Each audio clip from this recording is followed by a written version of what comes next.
The SEC Championship trophy is back where it belongs in Athens, Georgia. Man, what a good feeling it is. Last year was awesome, and as awesome as it was, something was missing. But we got what's missing. The missing piece is back in the trophy case. So excited to see that blue and yellow confetti come down. People were on Twitter were up in arms about it, saying they released the LSU color. Try to tell y'all, there's something special about the blue and yellow confetti. It came down. That's what it's supposed to be. It's SEC colors. And we own the conference. It's ours. I think Jake mentioned right before we got on. We officially have bragging rights over everyone. Ole Miss is the last team that we haven't beat us, but that was, practically another lifetime ago. Like we are on top of the SEC. Our feet are hanging down on all the other doormats. We're at the top, back where we belong. Let's freaking go. Start the show, Griff. 10, 12, he's running all the people. Oh, you hurt the walking. We just stepped on their face with a hobnail boot and broke their nose.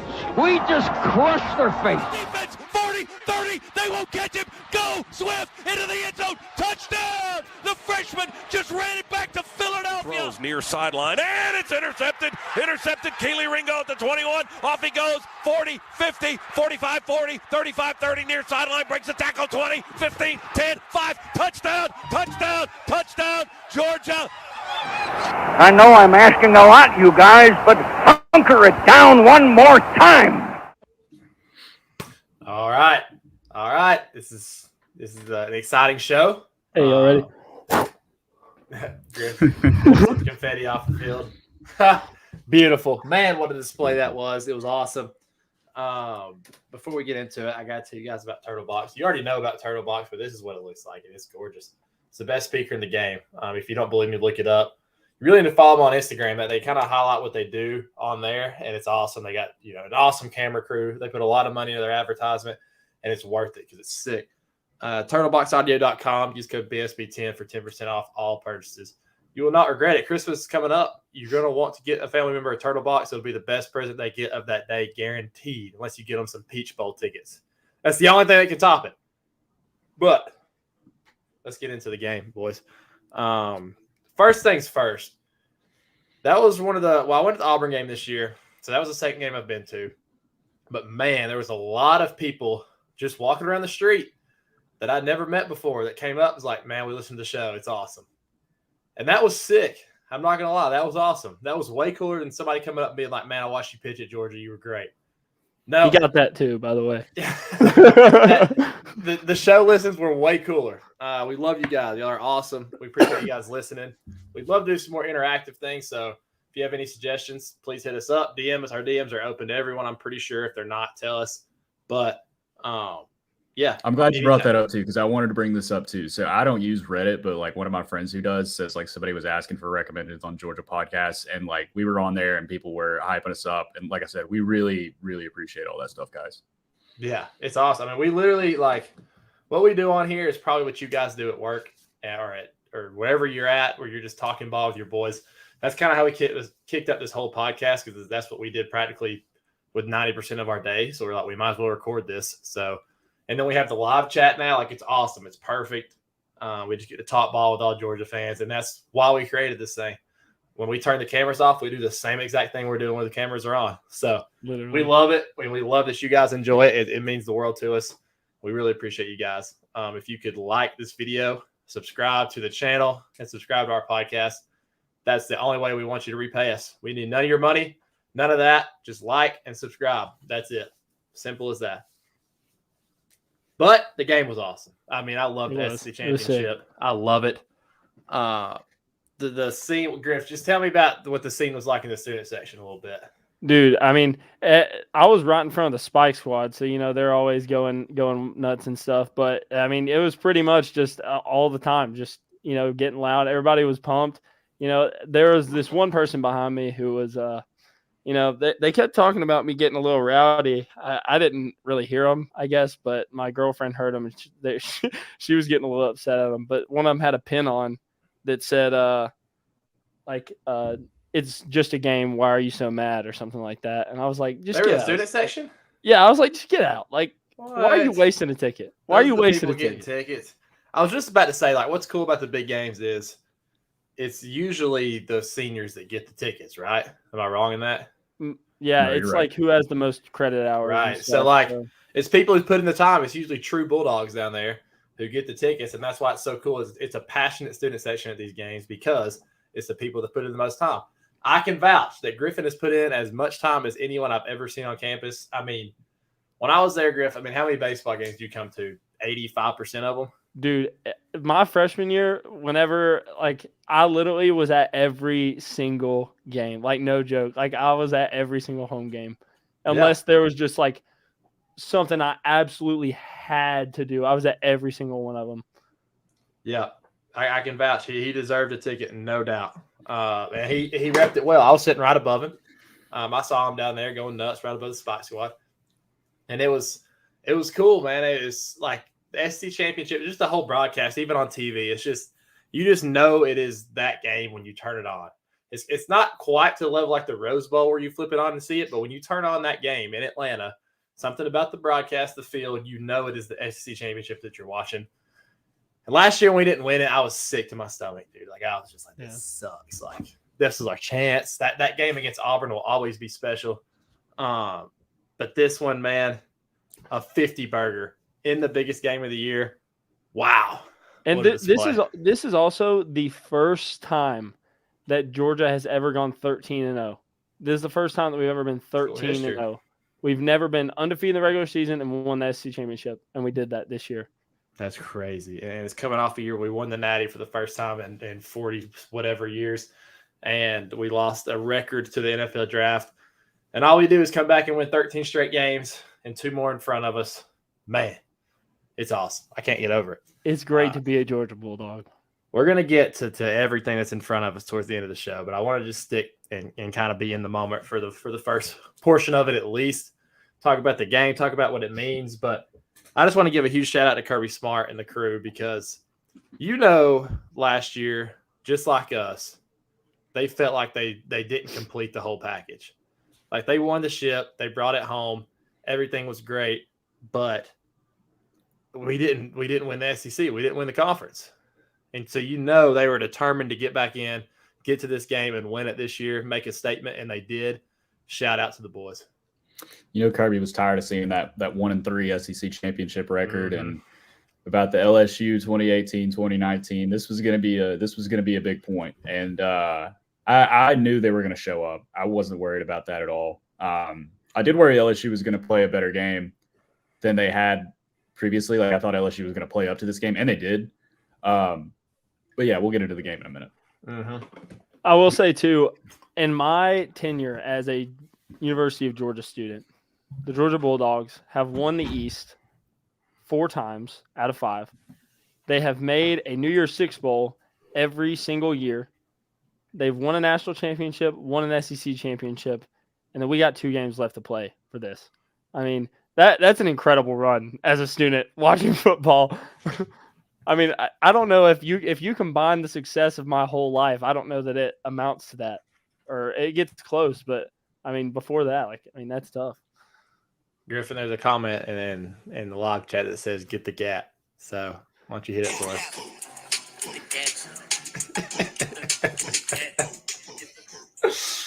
Oh, what a troll job from the boys! I love it. Jake, that beam you posted on our account was absolutely hilarious. Thank you. I took a lot of pride in that one. That was awesome. I mean, it's just so true, man. Every time they need something, they'll just go back to the 2019 well. And that just don't move me anymore, man. I don't really care about 2019. Like I said, no. I was an LSU respecter at the beginning of the year. All of us were. We said they were going to go over 6.5 wins. I didn't think they'd win the West. I thought they would at least probably be second or third, though. Yeah. But yeah, I mean, they played a good game. They definitely exposed some weaknesses, which I guess can be a good thing going into the playoffs.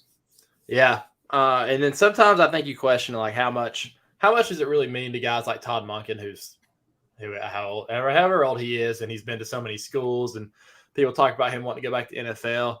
And then you see his reaction after the 2-point conversion of him just going absolutely nuts in the booth. Like, these are the top-level competitors that just can't compete on the field anymore. That's what coaches in college are. And Kirby Smart is at the top of that in terms of just competitiveness and drive. And he's going to hire guys that match it, or they're not going to be there anymore. And that's the guys he hires. And so you think about that, and you're like, well, that's kind of why Georgia's at where they're at, because they have guys like that it means that much to, and they're going to put in the time, the work, and effort it takes to get there because it means to them. It means that much to them. Yeah, and I think there was a mentality there. Like there was, the past defense had some issues, but Georgia was so physical up front. And if there was a 47-yard run that I think Williams ripped off, and if you take away that 47-yard run, and I always say we always qualify it with you can't just take it away. Yeah. Their running backs had 13 carries for 19 yards. Crazy. That's getting dominated up front. That's crazy. Yeah, and like when a team's passing that much, they're going to hit some big ones, And I think we'll get into the dynamics here in a minute. But, the physicality, the culture that Kirby's brought with the physicality, like you just know you're going to have that going into every game. Whether passing routes are off or maybe the quarterback's off or maybe we bust a coverage, like you can rest your head at night knowing that Georgia's going to show up and they're not going to be out-physicaled by any team in the country. That's all you can really ask for because that's what wins games more times than not. And that's why Kirby's record over the last however many years has been so good. And when you think back to the games that Kirby did lose, like those were games where I did feel like we got out-physical that. Like LSU in 2018? Yeah. We definitely got out-physical in that game. 2019, South Carolina, I mean, we kind of did get out physical in that game. I mean, we still had a chance to win that game. I mean, we had a lot of poor performances in that game, one particular. But, Always throwing darts. Always throwing darts. I got to throw a Let's be jab. honest. If you're a fan of that guy, this probably isn't the show for you. We've made that. But we haven't even been that bad, honestly. I could be a lot worse. He's just not relevant to me. But yeah, no, you're on point with that. So I was thinking about this in the shower about 20 minutes ago. And make sure I'm right. Check me on this. So Kirby hasn't lost more than one regular season game since 2017, other than the COVID year, right? That's the only year he's lost two. Mm-hmm. So it took a worldwide pandemic for Kirby Smart to lose more than one game in the regular season. That's season doesn't since count. 2017. Right. He just wins. My flashlight just randomly came on. Speaking of flashlights, the scene at the fourth quarter was as good as any Sanford Stadium scene I've seen. Like the bands looked like Sanford Stadium. It looked sick. I was gonna say something about that. It was just like a little 2-section LSU in the bottom, just like it is at Sanford, right by the band and the student section. There's that little visitor section. That's what it looked like in the bins. There was a freaking 2x2 section in the bins, and like the about 4 rows over from the student section. The LSU section was right there, and that's all they had, and the rest was all dogs. It was awesome. It was absolutely awesome. They legit might have showed more LSU people on the Jumbotron than I thought there was there. I saw a bunch of different faces on the Jumbotron of LSU fans. I was like, there is not that many people here for LSU. They had to show something. They just kept showing. Well, the good news is we're going to be back in the building next time we're playing too. Yeah. That building's been pretty good to us this year. Yeah, no doubt. Yeah. We're going to be back at home. Kirby loves that. Pretty much guaranteed 50 every time we play there. I was about to tweet out that stat I just 99-33 is at the combined scores. In the bins? Yeah. That's pretty impressive. I love that place. I really do. You walk in, the concession prices are so cheap. It's just a nice, comfortable stadium. I love it. Yeah, it is a sick building. Their pizza is incredible. I did see this. I saw this tweet today because I want to brag on Step for a minute to start this off. He played an outstanding game on Saturday, just nails all over the place. And so it was about the Heisman. His numbers don't really measure up to Heisman level statistics or whatever. And if you take his games versus ranked teams, so he's played 5 games versus ranked teams this year. He scored, I think, 26 total touchdowns all year. 17 of those came in those 5 games versus ranked teams. So if you measure those stats, if you play a ranked team every single week of the season, or if Stet did this year, he would have had 44 total touchdowns at the end of the season if we played a ranked team every year. Yeah. So that's just something to think about. Just something to think about for you Heisman voters. I don't have a future on this or anything, but those are just sabermetrics. Those are just the numbers. That's just the numbers. Can't argue them. You cannot argue them. They're in the book. They're numbers. So that's with the Stetson naysayers. That's always what I point to. They always want to point to his bad games. They say, "Oh, he didn't do anything against Kentucky. He didn't do anything against so and so. He didn't do anything against Stanford." And I say, go look at the big games because Stetson is big game bred. He's proved he's big game bred. Whenever it's time to show up, that Alabama game might be the only aberration, and then Michigan tore it up. Alabama tore him up. Oregon tore him up. Like all these big time games, that's when he plays his best. I mean, why would you care about what he did versus Samford? I mean, to me, those stats just don't matter. Like, yeah, if you put up 400 yards and 5 tutties versus Austin P, like, sick, cool. Like, yeah, you padded your stats some, but that means nothing. Like, yeah, Stet does it on the biggest stages in the biggest games and puts up numbies. Like, that's what he does. Yeah, he does. And it kind of goes with the rest of the team too. Like we talked about it this year, and we were so fed up with the slow starts and just, the lackadaisical second quarters and third quarters. And it's like, all right, like this team is too good. They're too mature to be doing this. Well, maybe they're so mature that they can actually flip a switch for big games and games that don't matter. And I'm telling you, that is rare in sports. That is so rare. Teams can't just do that. They can't just not show up for the little games and still dominate and then flip a switch for the big games and turn it on like that. Like usually it is something you have to bring each and every day. Think about last year's team. They did it every game. There was no let up. They brought it every game. Even the SEC championship when Bama beat us, Bama just flat out beat us. They played their best game of the year. They beat us. We didn't play our best, but we still showed up and we got a 10-0 lead and we were there ready to roll. Like this team has not shown up for the first quarter multiple games this year. But it's never, ever in a game where people are saying that this is going to be competitive because we come out and we absolutely wax the floor with whoever we're playing. That maybe it's just like the most matured a team can get. I just thought it was I had to beat my chest a little bit online because I kept telling people they were saying, oh, Bowers. And I remember some guy posted the box scores of Bowers and Mayer, which is hilarious, by the way. Thanks for the box scores, bro. Real advanced scouting there. But I said, y'all were just tee-heeing and ha-ha, and that, Bowers hasn't really been used like that. What does Monka do? First drive, gets to him 3 times, touchdown. Yeah. Well, not first drive that they scored, but yes. It's very easy to score when you get the ball in the hands of Brock Bowers. God. There was a time, I think it may have been his second catch, where 2 LSU safeties were like converging on him. And I genuinely thought he was going to pull a Georgia Tech and split them and go all the way. He has that capability. The fact that even crossed my mind is insane. Exactly. Yeah. Like the fact that you put a ball in a tight end's hands and you think it's a touchdown every time he touches it, it's incredible. And we have him back next year, which is even better. Like especially to warm up a first-year starting quarterback, we're going to have Brock Bowers there to help him out. Like that's about as big of a crutch as you can possibly have. He's special in every sense of the word. The way he handles himself in the pressers from everything you ever hear about the kid, he's just top notch, and it translates to the football field because he is borderline unstoppable. Especially when we're dialing stuff up specifically for him, you have no chance. You have no chance.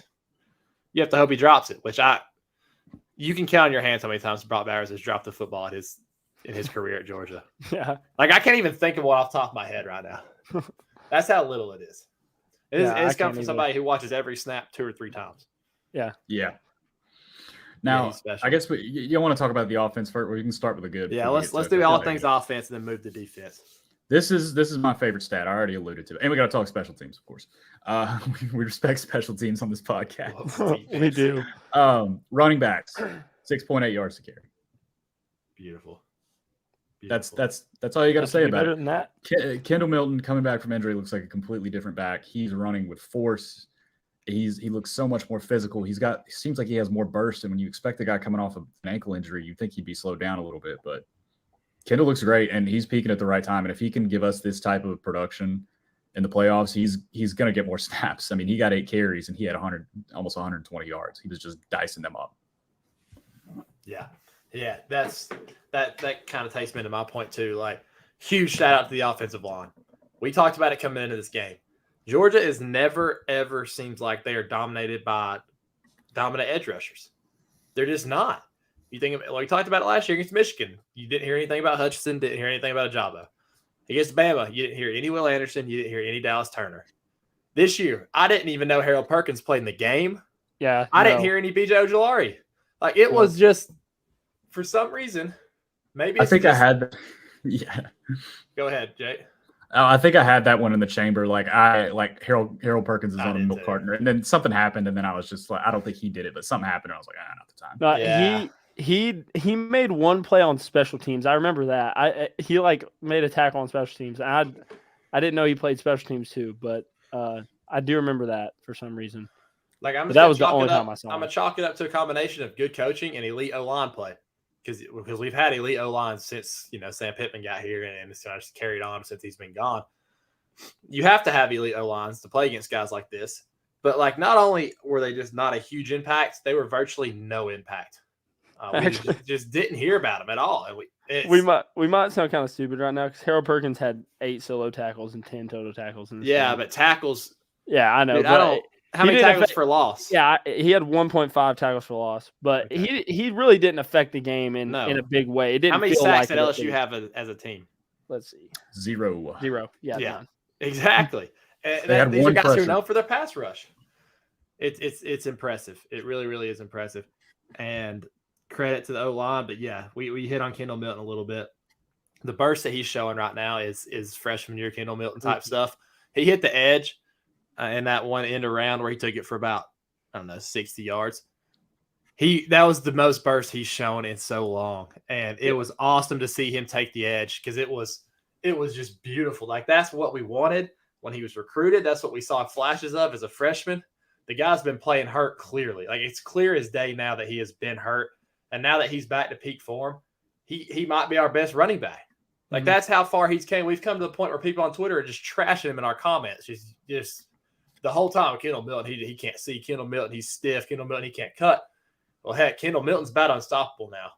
Yeah, he's running hard. He's running hard and fast right now, and I pray for whoever's got to try to tackle him in our next game. He's huge. He's huge. And somebody brought it up. I think it was Chris. Great point too. Good to see Don Blaylock out there. I'm just so excited every time he makes a play. It doesn't matter if it's a 10-yard hitch. I'm just happy for the guy. The fact that he's even out there is pretty incredible. And speaking of injuries, that's really my only concern out of this game. Besides things on the defensive side of the ball, need Warren healthy. I think they said it was an MCL sprain, so I don't know if he'll be there. Thankfully, Armarius Mims is healthy. And Ladd's injury didn't look good, so I hope he's going to be all right. Well, they said it was a carryover from injuries he's been playing through, and it's something maybe it just a movement tweaked it. Like he said he had some tendonitis in his knee, he's been battling it all year, and that specific play flared it up or whatever. Hopefully that's true. You never know with what Kirby says in the presser after the game. Hopefully that is the case. And have we heard anything on Warren McClendon? Just besides the sprain, I don't think I've heard anything else. But luckily, they got a month. Yes. And A.D. Mitchell's back. A.D. Mitchell looked fast. I was about to say, I've seen more growth in our receiver room this year over the course of a season than I've seen in a long time. And I'm gonna give a huge applause to Brian McClendon on this one, because you think about Marcus Rosemary-Jack Saint, that dude's a different player than he was in game one. Like he's like a go-to guy at this point. He catches everything and he runs great routes. Dylan Bell, he's a legit weapon. He's officially a legit weapon. Ladd McConkey has gotten better. He's turned into a complete receiver. He had the one period of whatever way he went through, like all athletes go through. He's back. The first catch he made, Stet rolls out to his right, throws an absolute BB. Ladd is covered, and he reaches out and sticks it on the sideline. That was great. I was like, okay, that's pretty impressive. Like that, we don't really see that very often. It's usually over the shoulder. He's catching like this or something. He stuck that one. The receivers have come a long way. Don Blaylock, like you said. Physical blockers, too. Very physical blockers. I'll say this, too, because I was watching the selection show stuff this morning, and I was watching the show before the selection show. So they were just talking. And they were talking about Georgia and how it's scary how Georgia doesn't have anything at receiver, and how they really only throw the ball to the tight ends and the running backs, and that's going to be a problem for them whenever they play somebody like Ohio State. Yeah. I think they're going to have a rude awakening. I really do, because our wide receivers, not only do they do more than you really think they do, they're the best blocking receivers in the country. I don't know where else you can find the guys that block as well as we do at wide receiver, but they can make plays, and they're going to find out real quick when A.D. Mitchell is healthy on December 31st who he is and how good he is. So, yeah, he looked good this game. He's going to have even more rest leading up until then. Should be practicing back in a routine.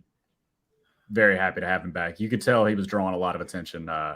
Stet had him wide open. Stet did miss him one time. He was wide open. I think that might be the second quarter. Yeah, he ran a good route. Dude, Griff, what you're talking about, that's just such a freaking casual take. Like that's lazy, just their go-to. Like it's their go-to. It's like beginning of the season, you come in like Georgia don't really have any receivers, blah blah blah, and then they just carry that throughout the whole year. It's the same thing Kirby Smart had for half of his career. Kirby Smart can't win the big game. Kirby Smart, he can't develop. Just lazy narratives that somehow start and then they just stick. Like that sticks. Does Georgia have a top of the line first round wide receiver? Probably not. Probably not in the building right now. Do they have guys who can absolutely play in the NFL? Yeah, they have at least 3, maybe 4. Like they have guys who can go out and make plays at a high level. And when you have, I'd rather have 5 wide receiver 2s than 1 wide receiver 1 and nothing behind it. And you're right when you say it's lazy. Like these takes that these guys are putting out on these freaking shows are lazy. They really, I don't know if they're just trying to like hype up, like make it feel like the gap isn't as big as it is this year between us and everybody else. But I'm telling you that when we play Ohio State, it's going to show. The gap is going to show, and you're going to find out why people thought that Alabama should get in over Ohio State, because they're just not that good.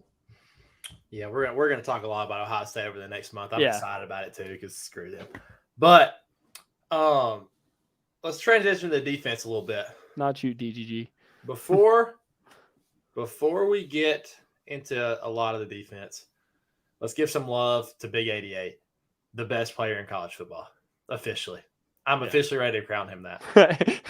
And there was I can't remember who it was. It was, I think it may have been Rich Eisen at the combine when Jordan Davis blisters. That picture is an all-time. I got to get that printed up and blown up on my wall. Yeah, that's an all-time picture. Yeah, he could. I actually think he might have thought about you talk about being able to flip a switch. He has to, because he's never been in jail for murder that I know of, but when he's on a football field, that's all he's thinking of. He is an absolute wrecking ball on the field. He's awesome. And like I said, Rich Eisen while Jordan Davis was running his 40, he just gets off from blister in a 40-yard dash. And Rich Eisen said, what's crazy is the best one's not even here today. He's right. He's not. Right. He's on the field. I'm not going to lie to you. They watch way more film than I do. Trust me. And people are saying all this stuff, and I was wishfully hoping they're right. But I'm like, that just kind of seems like one of those things where you're trying to get out in front and be the first to say something in case it hits. Like, well, the best one's still going to be there. They're right. I mean, they were absolutely right. Jalen Carter he literally single-handedly took down a drive. He had a tackle for loss on a run. Then he had a sack, and then he pressured the throw he can't be stopped. He lined up all the position on the defensive line. I watched him every play because it's so fun. I've never seen someone win one-on-ones at such a clip that he does. I'd love to see the numbers on just like one-on-one win percentage with Jalen Carter, because it is astronomically high. I have never seen anything to back that up, but just watching with my own eyes, he never loses one-on-ones ever. They have to chip him, or they have to, give him a check before the tight end releases. They have to do something on him, because if they let him go one-on-one with the guard, it is over. Yeah, over. They can't block him, dude. He's just too good. So, when I'm just casually watching football, like me watching the game, like I'm having drinks, I'm watching the game. Most of the time, I'm just watching the quarterback. Right. And it's so funny because even though I'm not watching the trenches, I see Jalen Carter's arms every time, just reaching back there, grabbing for the guy. And he's always there. Like, he's always applying some kind of pressure. I bet I would be willing to bet his pressure rate's the highest in college football. If not, it's got to be up there.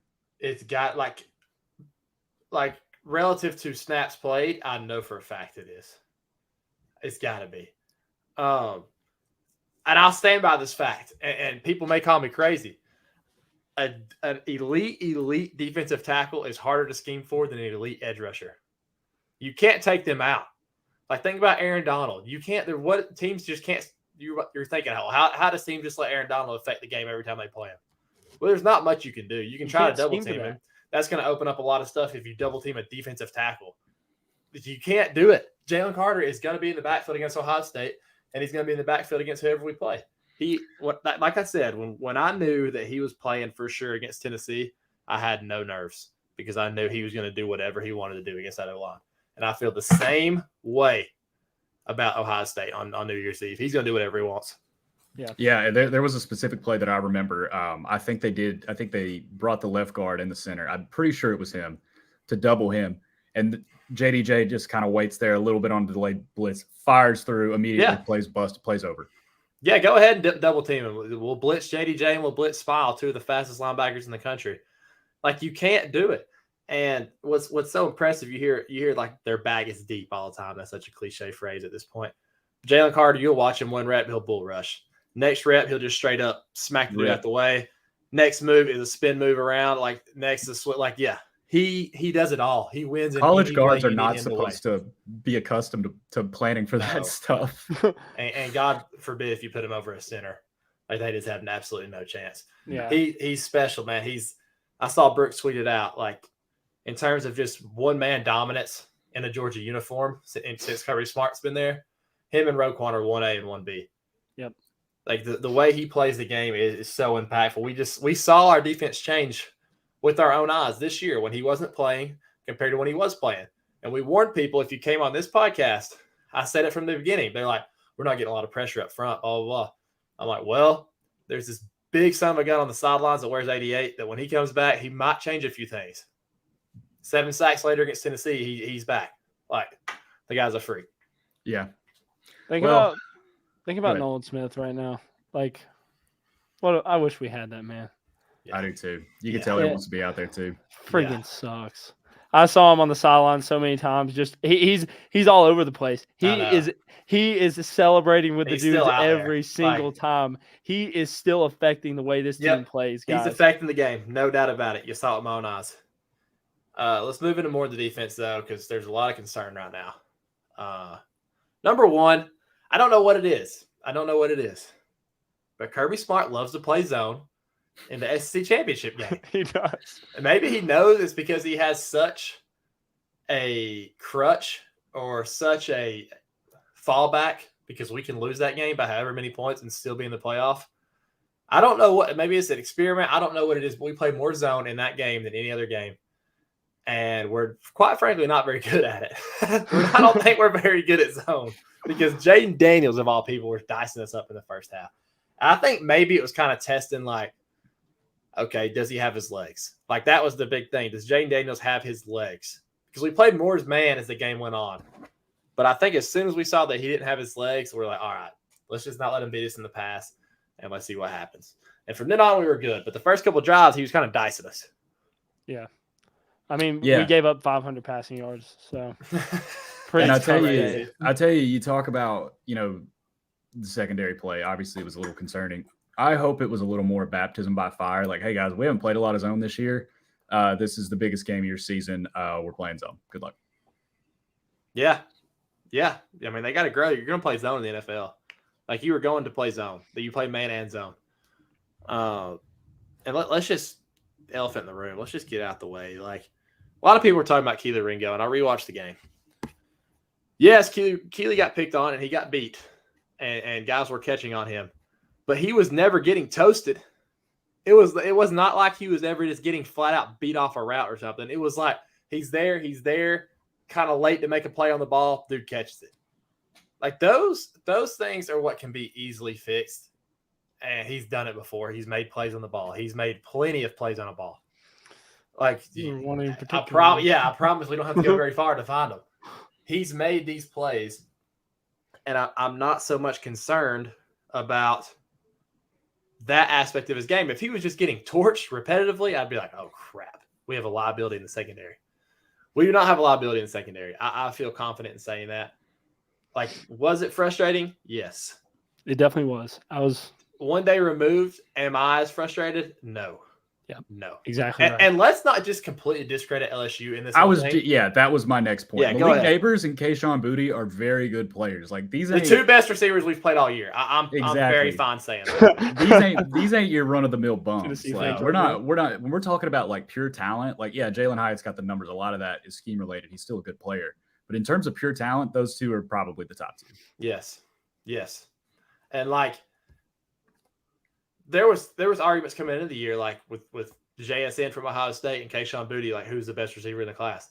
Like these are just not run of the mill guys that we're out there trying to defend. Kayshawn Boutte could still be a first round receiver. He didn't put up the stats this year, but in terms of straight talent, easily could, and he will not go past the second round. And he just had a great game against Georgia's defense. Yes, he's very, very good. He's a very good player. So let's keep that into consideration. And hard, that's probably the hardest people to scheme up in America are the elite receivers. Like that's tough. And yes, I meant what I said. They're the best two receivers we've played this year, Griff. I know you mentioned Tennessee fans. I said that going into the game. No, there's some players. Well, I was gonna say, like during the Tennessee game, we talked a lot about, or after the Tennessee game, we talked about like with our DBs, you're gonna have to win one-on-one matchups. Like you're gonna have to beat a guy. Tennessee's receivers couldn't do that. And I mean, when it came down to it, LSU receivers could sometimes. I mean, So I mean. I'm not worried about it. I promise we're not going to sit in zone against Ohio State. No. I'll put everything I love on that. We're not going to do that. We're going to man them up, and we're going to say you got to win one-on-one. And Marvin Harrison's going to win a couple one-on-ones because he's just that good. But it's not going to be the same result. And I don't know. Like I said, that goes back to the trial by, the baptism by fire. They putting that on tape. So Ohio State, I already said Ryan Day turns into Butch Jones when the lights get bright. I mean, are we talking about Butch Jones? Are we talking about just sitting back and letting CJ Stroud get 9-yard slants every time? We're not going to do that. Yeah, I mean, Ryan Day's going to go look at that tape. He's like, guys, man, we can do this all day. And then we're going to get out. He knows. Ryan Day freaking knows. He does not want this. I promise you that yesterday Ryan Day did not want to sneak into the playoffs and play Michigan or Georgia again. He was praying there's some way Michigan lost. Maybe they could sneak TCU. He doesn't want this. He does not. He's already under enough fire. He got lucky they don't have to play Michigan again, because if they lost to Michigan twice in 1 year at Ohio State, that's grounds for removal. Like you're out. You are out. He's lucky that we get to beat him instead of them, but that's for another day. I did hear a fantastic point that I don't think Ohio State beats us, but somebody, I think it might have been Big Cat, but he was like, it would really suck as a Michigan fan if you got a rematch in the Natty and Ohio State beat you, because that just erases every single thing that you've done. Yeah, it's like the whole North Carolina Duke thing. Yeah. Like Duke's owned them for a while. North Carolina beats them in the Final Four. But going back to the point of receivers versus DBs, you're right. Like that's what competitors are. Like go look at like Barry Bonds versus John Smoltz. Like those are two competitors, Hall of Fame competitors. One's going to win sometimes. One's going to win the other. JSN, or if he plays, he's going to beat Keeley a few times. Keeley's going to lock him up a few times. That's what good players, good competition does. And we definitely are going to win more on offense than they win on defense. There's no doubt in my mind about that. Yeah. But you can talk about our receivers and our playmakers all you want, but I promise you we have plenty of good enough playmakers to beat Ohio State's defense. I just want y'all to I want to ask y'all a question, because I'm sure you watched the game. You watched Michigan, Ohio State. Year before that, Michigan went for nearly 300 yards. They straight up pushed them around. And this year, I said, if Michigan wins this game, it's going to be just like last year. Mm-hmm. And what had happened? They come out. They run for 255. We just ran for 255 on LSU, and I think LSU is a lot more physical of a football team than that. 7.2 yards per carry on them. 7.2 yards per carry. 3 rushing touchdowns. I think Georgia can do that. Easily. But going back to LSU, rounding out the rest of that defensive talk, like, just shout out to the linebackers, another great game. And there's guys like Javon Bullard and Kamari Lassiter. Like, I think Kamari Lassiter is the most underrated player in college football right now. I think he might be the best corner in college football right now. Like I've said it before on here, and I'll say it again. Stepping into his position was not ever going to be easy. I don't think people really are taking that into account. Keely Ringo was a consensus top 10 pick coming into the year. Teams knew that. Teams knew that that he was going to shut down one side of the field. So they're like, hey, we're going to attack whoever Georgia puts on that other side of him. We're going to make him prove his worth. Carolina tried. Oregon tried. Oregon tried. If you recall back that first half, they kept trying against Kamari. They kept trying against South Carolina. They were trying him. And it just doesn't work. LSU tried to start the game. It wasn't working. He is locked down. He's as physical as any corner we've had in a long time. He's the real deal. He's like the alpha dog, CB1. I love this word too. It's a word you see a lot in scouting. He's sticky. Once he gets his hands on you, once you're at the point of attack for the football, he's on you. And it's hard to make contested catches like that consistently. It doesn't matter who you are. And another guy that jumps out when you say sticky is Bullard. Bullard's all up in their grill. Yeah, I mean the DBs had a rough game, but this is something for them. This is what they live for. They live for that type of competition. They saw what happened, and we're proud of them. Hunter, thanks for the dono, man. You're tearing to Sam blog this month. That guy's a clown, though. I'd rather just not even acknowledge him. It's such terrible bait, man. It's so bad at this point. Like at first, I was like, "Oh, this guy's an idiot," and now that I just see he does it like every single day for interaction, I'm like, "Oh, he's actually just." I came across him unfortunately in the offseason. A guy I lived with is a big Ohio State fan, and we talk football all the time. And I forget what tweet it was that really pissed me off. I'm like, who is this guy? And he's like, dude, even Ohio State fans hate this guy. Like, he's awful. So ever since then, I've just tried not to give him the time of day. Mr. Ohio, though, he will get it. Ohio will get it. He at least admits he's a troll, though. So I can at least respect his hustle. Like, but he genuinely hates the SEC so much that it's embarrassing. Like, I've never seen someone whore themselves out for a conference like he does. So are we going to get a Big Ten championship trophy after we run Michigan and Ohio State back to back? We should. We'll own that conference. I want to bring this up too. We were talking about Kamari last year because I was looking it up just to see if I was correct because I remember seeing Daron Kendrick a lot for the Rams when I was watching them earlier this year. And he still does play. He definitely starts because he had 10 tackles today, 8 solo. So, I mean, that's the guy he's replacing, NFL starter for the Rams. Yeah. But he's filled the role. I mean, he's marvelously. Yeah. So yes. Shout out Kamari last year. He has been that piece that going into the year there was just a few spots where you're like, all right, we need this to hit to be elite. We need this to hit. That was the big one that everyone talked about. Who's CB2? He's turned into CB1. Like he's that good. No one even throws at him anymore. LSU was the first team I've seen try for a little bit, and it just did not work. He was having none of it. So big shout out to number 3. He's been awesome. It's just the same blueprint, man. Going into this Ohio State game, it's the same blueprint. Stop the run, win your one-on-ones on the outside. They will do nothing. Nothing. Griff, this is a callback right here. Is there any way that you can pull up when we rank the top 10 Georgia wins of the year of the last since 2005 of that? Yeah, I definitely graphic we make. I definitely have. See if you can get that because I want to see where we'd put this LSU win at. While we're talking about this, I'm going to talk about special teams. Get the defense. I just love that. Like, does Georgia this is kind of a stupid question. Does Georgia do something different on field goal blocks in the postseason? Like, seriously. Dude, I remember growing up, you just never saw it. Like, you can really go back and think of the ones we did. Alabama in 2012 is the big one. Like, it just never happened. And I'm always like, and it seemed like Bama did. Like, you think about back to Bama, they were the ones making those plays. The elite teams were making those plays.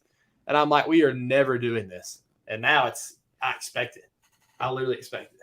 Yeah, that was a fantastic. It may have been a little early, but I mean, at the time, watching it full speed, there was nothing wrong with it. I think it was David Daniel. It was David Daniel or Nyland Green with the tackle after the Thorson punt.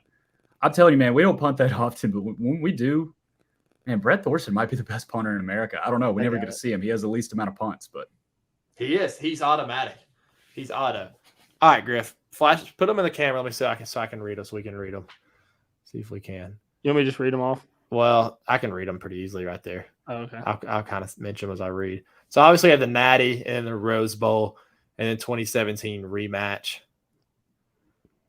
I'd put it behind the Orange Bowl and in between Notre Dame. I was about to say that too. I think somewhere between 3 and 5, because I just love. Does the win over Tennessee go in? Yeah, it definitely knocks it. Throw it back up. Definitely knocks Clemson out.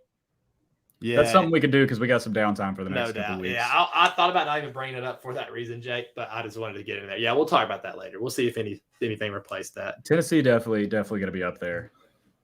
Listen, there's a lot of Ohio State questions in the comments.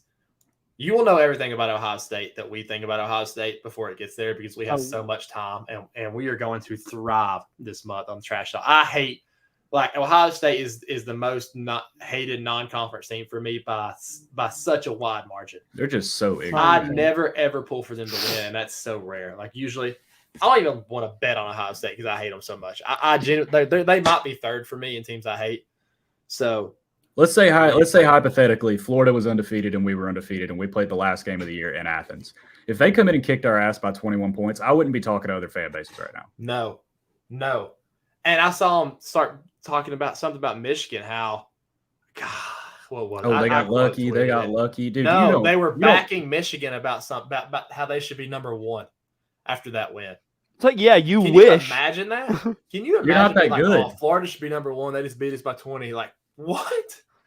Yeah, I can't. It's like you just value yourself. Just straight beta. Like how are you just propping yourself up? Like, oh, we're so good that they beat us. That's the best. Shut up. Stop. But embarrassing yourself. The best part about this is they have a very active fan base on Twitter, and they will find, if you mention them at all, they will find it somehow and flood the comments with it. So it's going to be fun. We're going to need y'all's help. Follow us on Twitter for sure. And while you guys are here, we got a bunch of y'all on right now, and we appreciate it. We talked about at the beginning of the show. We love you guys going to the game and interacting with a lot of you. I met a lot of you on Saturday. I'd love to meet more. You guys are awesome. Appreciate you listening to the show. Like this video, please, and subscribe to the podcast. But let's talk about the playoff. Not the actual games, but just the release. How beautiful was it to see Alabama at 5 and Tennessee at 6? You couldn't draw it up any better. I need some time on this. Time on this. Oh, God. I told y'all. Hold on, Jake. I told y'all. But how do they find us? They're already here. There's already a Go Bucks in the chat. These people. Let's go. I guess when you just don't have jobs and this is what you do is just search this stuff all day, I guess you can find whatever you want. But they will find anything you say about them. Man, let me tell you, man, I was getting so frustrated so I don't know where people equated this statement from, but when I said TCU wasn't dropping out of the top 4, I wasn't just saying it because I live in some make-believe fairy tale world. And my favorite comment is, "Oh, you're scared of Alabama." Nobody's scared of Alabama. No one. At all. I would prefer to play them. Seriously. No doubt. They suck. And that's the thing too, is everybody saying, "Oh, no, I'm like, no, I'm telling you a fact. TCU is not dropping out. They didn't even drop to 4. Like, they didn't even move. TCU lost in overtime. They aren't dropping out. It's not happening. Like, I don't understand why that was so hard to get through some people's thick skulls. They were saying, "Oh, if they lose by any amount, Bama's in." No, they aren't. That's just not happening. I'm sorry. Agreed. Yeah, I told you I made a substantial bet with one kid. I felt so bad for the dude. I let him off the hook. I'll tell you what it was. We were trash talking, and something came up about, TCU would never get any if they lose. I mean, when's the last time TCU made the playoff? That's what he said. I was like, dude. So I was like, I'll bet you $500 if both teams lose, they still get in. He said, deal. Shook my hand. And everybody there was like, dude, I wouldn't make that deal. He's like, I got $500. I'll do it. I ended up letting him off the hook before we left the workout. I was like, listen, as your friend, I know for a fact I know more about college football than you do. So I'm going to let you off the hook, and you can say I'm scared, whatever you want to say. We'll just change it to a dinner bet. So he still owes me dinner because he's an idiot. But that was just that's how Bama fans felt. He's a Bama fan. Shocker. They literally thought they were going to get in. That guy, nothing. That Tennessee fan had the best take I've ever seen from a Tennessee fan. He said, Bama fans, their arguments have devolved into, we deserve to be in because we're Alabama. That's just not how that works. Yeah, I was let me just rain the confetti down one more time for that guy. Yeah. Anyways, still sitting at home, but no, the Citrus Bowl will be cool. Yeah, was it fun to watch us win the SEC championship?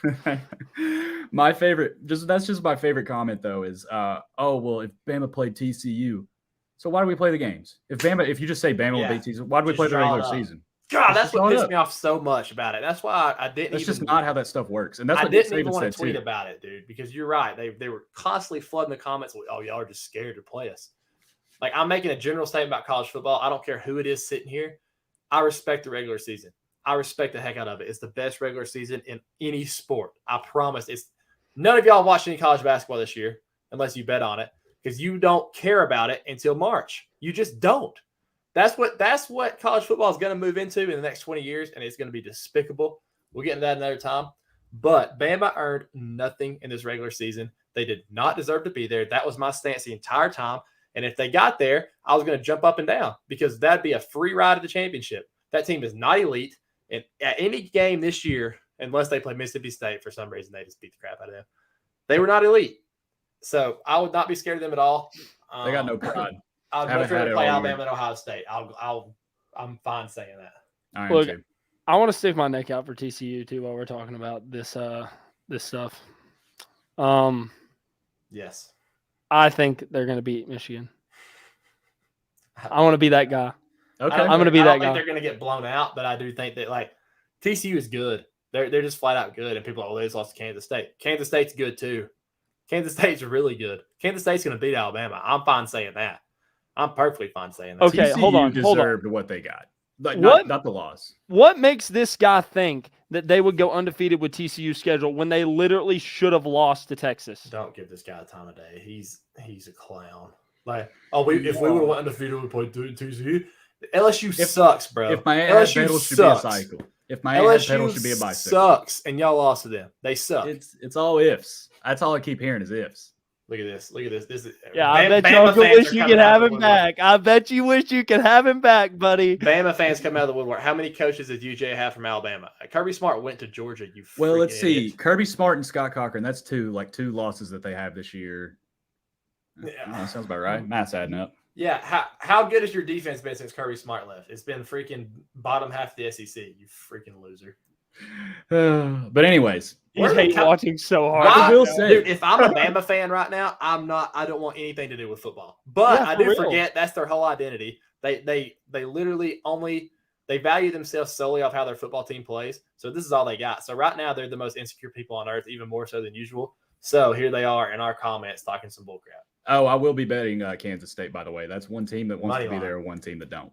Bro is so mad. He is so mad. Kirby Smart stole his defense from Saban. Kirby Smart invented this defense at Valdosta State. So good try.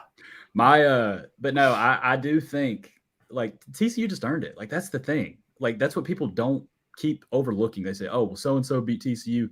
That doesn't matter, man. TCU earned it. That's not how these things are decided. That's not how this works. Yep.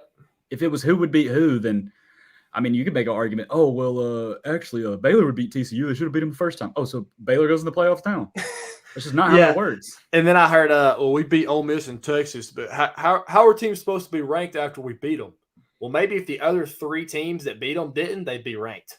Well, we have five. We have 5 ranked wins now. I think LSU stayed in the top 25, and the average margin of victory. Don't acknowledge him anymore. He's got inside knowledge. He's close. But Saban and Belichick created the defense. I mean, because Belichick runs this defense. Hey, if you want to use the "we would beat this person" stuff, I mean, Tennessee beat y'all, so exactly. They deserve to be in, don't they? They beat y'all. We're talking about who beats who. I mean. The classic. It's obvious that Alabama's better than TCU. How? Why? How? It's really who is Bama beat to prove they're any good? TCU won all their games. They won all of them except for the conference. Their Kansas State win in the regular season is better than any win Alabama had by a large margin. Yeah, and that's my whole thing too. Is the thing with TCU and USC? I got into it with a couple people this weekend over this too, and This is another one that I don't understand how this point doesn't come across to you. I promise you TCU and USC would have rather stayed home yesterday. Maybe not TCU because they didn't fall at all. But you talk about injuries. You talk about having to prepare for an extra game, extra work of prep. Why would you want to play a conference championship when you can get dusted by 21 at home and then just waltz right in?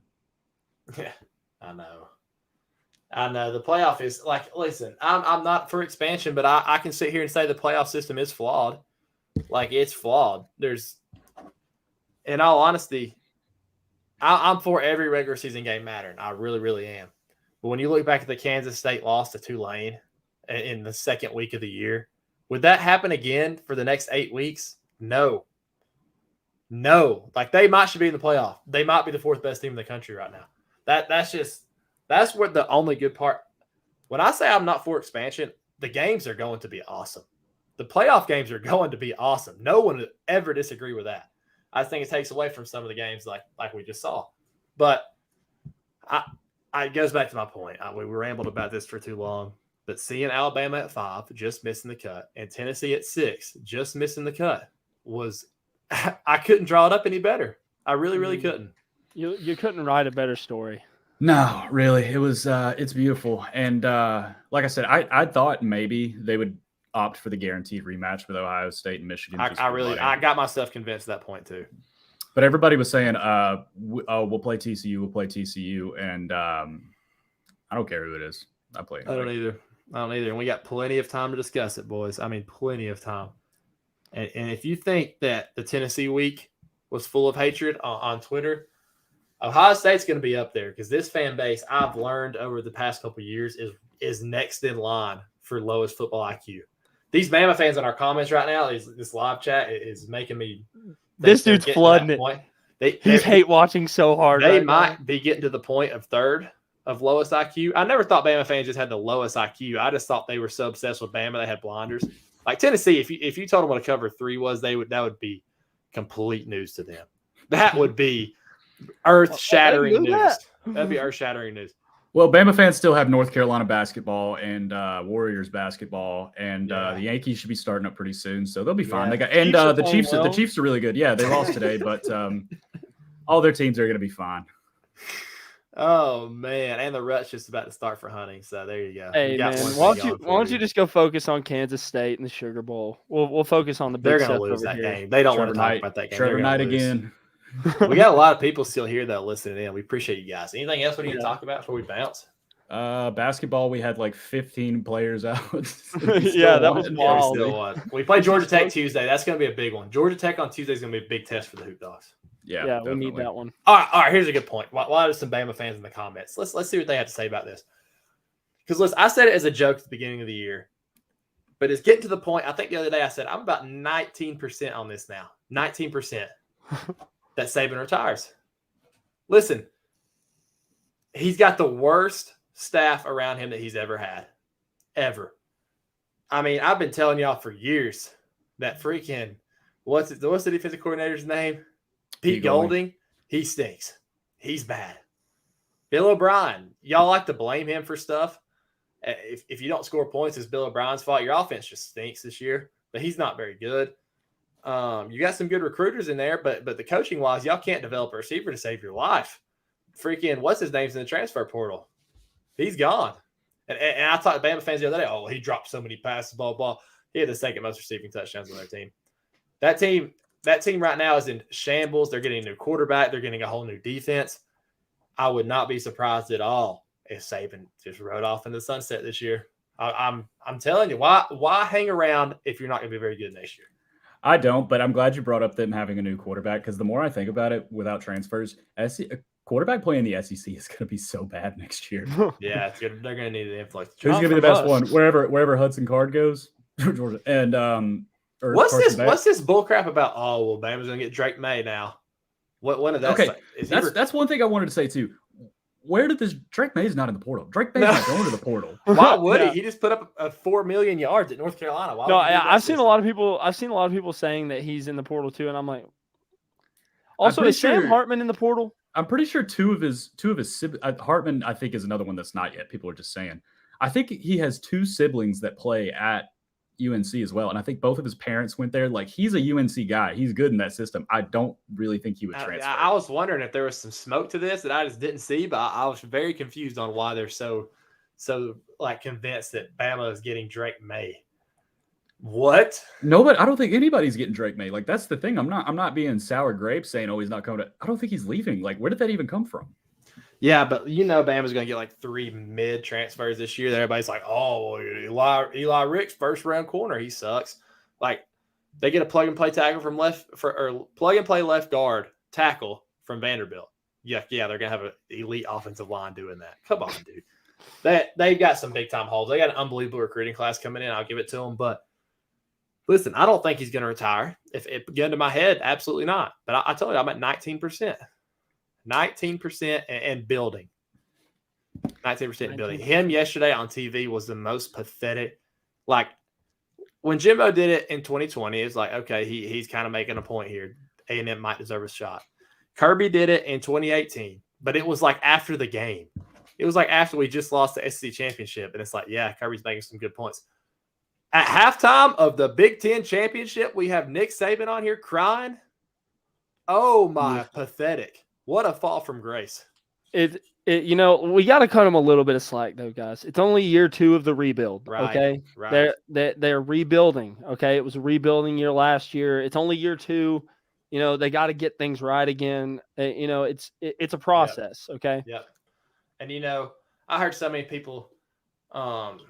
Heck, even our guy who hosts this channel talking about this is the most talented team that we've ever seen in college football. What they're doing in Bama right now, they're stacking some elite talent. Like we might see some things in the football field we've never seen in college.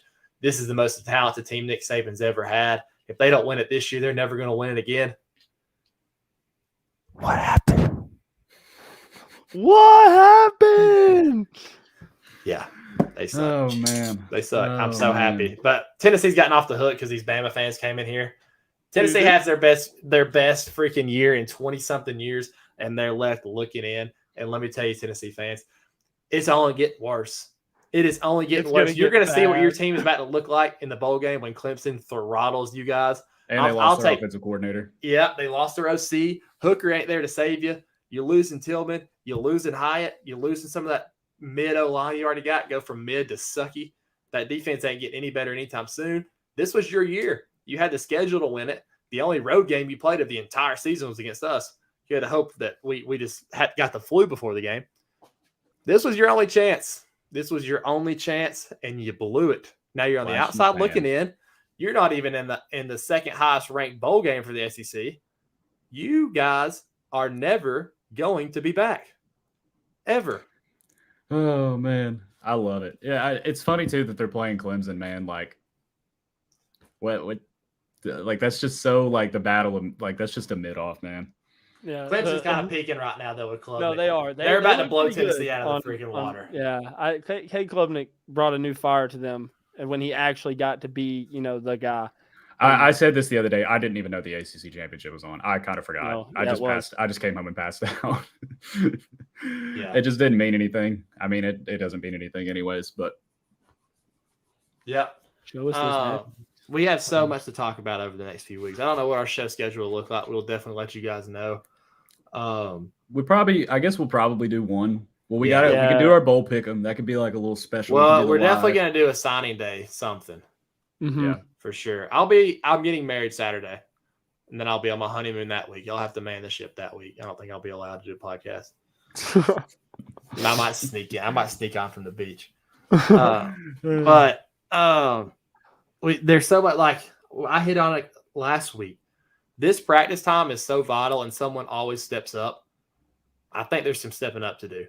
I really, really do, especially at that edge position is what I'm circling. So come back in here. Let's talk about that. Everyone that stayed in and listened to this, we love it. This live chat's been hilarious. Yeah, no, this has been fun. This has been fun. Thanks. I could just stay on here and just look at these people go at it. But thanks to you Bama fans for coming out and crying in our mention. This is exactly what we wanted to see today. Like on par. You guys have no idea how happy it makes us to watch you guys just sit here and beg and plead for nothing. You're doing exactly what we want. want. As you sit here and just leak salt into these comments, you're doing exactly what we want. I don't care what you say. I'm not reading it. The fact that you are saying something is making. Jordan Hendricks wants to know Jalen Carter draft stock through the roof. It's up, buddy. Second pick. Through the roof. Through the roof. The first position player taken. Other than quarterback. Second 20. These guys keep saying second 26. Bro, he doesn't remember. Stetson Ledford says, shout out BSB GOAT. You're the GOAT, my friend. I appreciate you, man. You're the GOAT. Also, I wanted to say this too, but I completely forgot. Shout out Chaz Chambliss. Great game. Hey, yeah, he'd have a he's caught a lot of heat. This guy need to be reminded right here. I got it right here. 33-18. Got it right here, boys. Third and Ringo. I like that from Senile Joe. Third and That's how you know we're alive when you're talking about, man, that ain't even been 360. That guy buy any of these last year? We already. I don't think they sold them in Bama. Ain't even been 365 days. No. Griff, why does that thing have freaking bullet holes in it? What, this thing? Yeah, what's on the top? Looks like your dog got into it or something. No, it's confetti, bro. Okay. I couldn't tell if that was chip paint or if that was part of the design. No, it's confetti. Chad says at John Dismore, 0 girlfriends in 40 years. Speaking of confetti, let me just one more time. Yeah. Hey, and before we go, Griff, this we can end the show with this.